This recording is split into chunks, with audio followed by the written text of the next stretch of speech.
Welcome to our channel. Today we how to authenticate with Amazon credit cards account, complete guide step by step clearly. Begin by visiting the Amazon website or opening the Amazon app on your device. Locate the sign in button at the top right corner of the home page.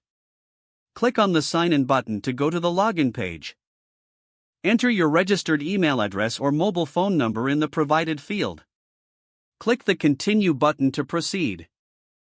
Next, input your Amazon account password in the designated password field.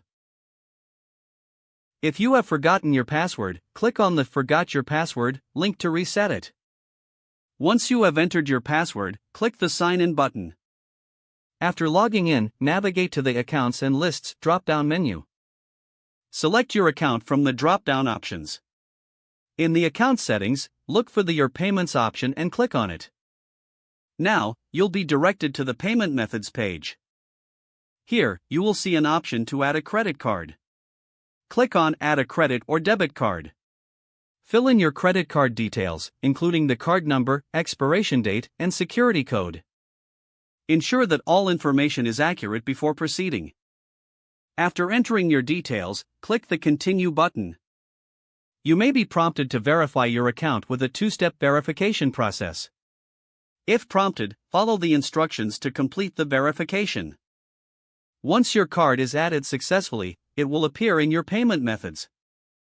To set it as your default payment method, click on the Set as Default option. Now, your Amazon credit card account is authenticated and ready for use. You can make purchases immediately using the newly added card.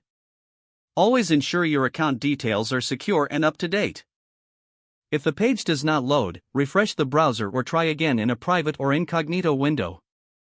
Make sure you are using the correct email address, then retype it carefully to avoid small typos. If your password is not accepted, use the Reset option and create a new strong password you can remember. Check your spam folder for verification or security emails, then complete any requested confirmation steps. Enable two-factor authentication if available to improve account security and reduce unauthorized access risk. Don't forget to like this video and subscribe to our channel for more step-by-step tech guides.